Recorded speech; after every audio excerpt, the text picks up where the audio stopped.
Shalom Bapak Ibu Saudara, mari kita ngomongin firman Tuhan. Sebelumnya mari kita berdoa. Tuhan, kami akan ngobrol tentang firman-Mu. Bimbing kami ya Roh Kudus, agar kami bukan saja ngobrol tentang firman-Mu, tetapi kami menjadi pelaku yang setia. Dalam nama Yesus, firman yang hidup, kami berdoa. Amin. Hari ini kita ngopi dari Kolose 1 ayat 27. Kepada mereka Allah berkenan menyatakan betapa besar kekayaan dan kemuliaan rahasia ini di antara bangsa-bangsa lain, yaitu Kristus di dalam kamu, dasar pengharapan dan kemuliaan. Demikian firman Tuhan, berbahagialah setiap orang yang mendengar, merenungkan, dan melakukannya. Judul renungan hari ini, Harapan Kemuliaan. Apa yang dapat memberi saudara harapan ketika hidup terasa tidak pasti? Apakah itu kesuksesan, keamanan, atau hubungan? Rasul Paulus memberi kita satu-satunya sumber harapan yang kekal, yaitu Kristus sendiri, yang hidup di dalam diri kita. Harapan ini bukanlah angan-angan. Ini adalah jaminan kemuliaan di masa yang akan datang, di mana harapan itu berlabuh pada hubungan pada saat ini.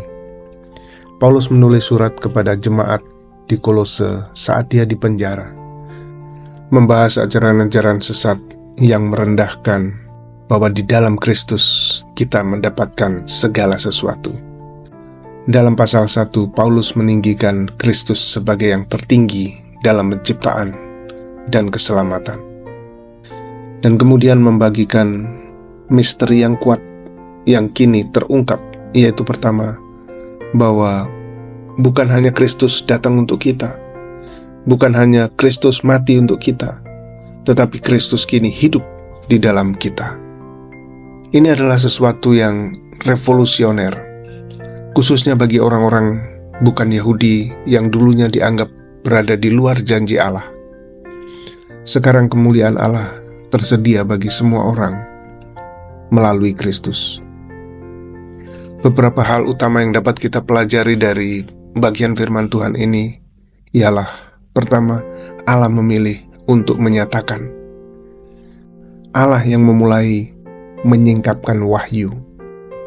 Misteri ini, yaitu Kristus di dalam diri kita, tidak ditemukan oleh akal budi, tetapi diungkapkan oleh Allah melalui penyataannya, melalui wahyunya di dalam kitab suci. Allah ingin dikenal dan tidak menyembunyikan kemuliaannya.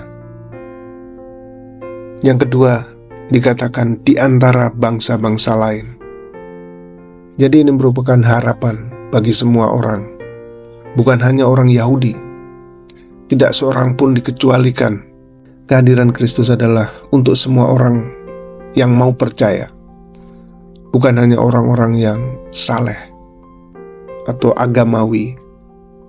Saudara tidak harus dilahirkan dalam keluarga yang tertentu, yang khusus untuk mendapatkan pengharapan di dalam Kristus, untuk dilahirkan kembali.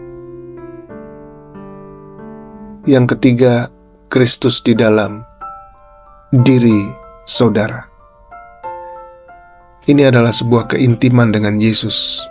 Kehidupan Kristen bukan hanya mengikuti Yesus secara eksternal, tetapi kita menerima Dia, bahwa Dia hidup di dalam diri kita. Ini adalah suatu persatuan yang hidup dan terus-menerus. Yesus tidak hanya mengunjungi kita lalu pergi, tetapi Dia tinggal di dalam diri kita. Yang keempat, pengharapan akan kemuliaan, yaitu sebuah pengharapan akan masa depan, bahwa kita aman di dalam Yesus. Kemuliaan mengacu pada kehidupan kekal bersama dengan Tuhan, transformasi dan penebusan akhir. Harapan kita tidak berakar pada keadaan yang berubah-ubah, tetapi pada Kristus yang tidak pernah berubah di dalam diri kita. Saudaraku, bayangkan, saudara menerima peti harta karun yang disegel dengan sebuah misteri, dan kemudian seseorang menyerahkan kuncinya, lalu dia berkata, "Bukalah, itu adalah milikmu." Itulah yang Paulus katakan di sini.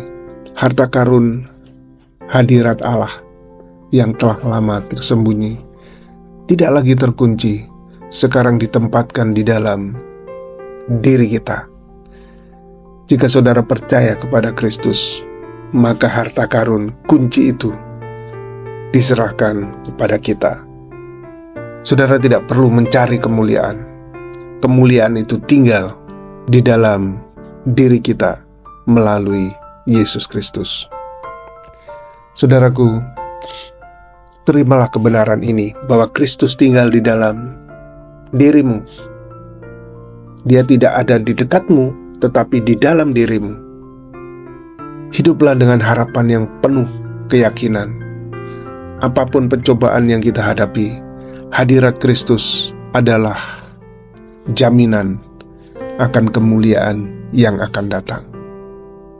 Biarkan Kristus bersinar melalui diri saudara. Jika Kristus ada di dalam diri saudara, maka karakter kasih dan kuasanya dapat terlihat di dalam hidup saudara.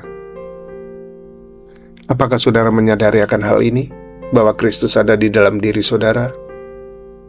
Apakah harapan saudara berakar pada hal-hal duniawi, atau pada kemuliaan yang akan datang yang disediakan di dalam Kristus? Mari kita berdoa. Tuhan Yesus, terima kasih karena Engkau tidak hanya mati untukku, tetapi juga memilih untuk hidup di dalam diriku. Tolonglah aku untuk menjalani kehidupan sehari-hari dengan kesadaran akan kehadiran, kuasa, dan kasih-Mu yang tinggal di dalam diriku. Kuatkan harapanku dan biarkan hidupku mencerminkan kemuliaan yang ada di dalam diri-Mu sampai aku melihat-Mu secara langsung. Di dalam nama Yesus. Amin.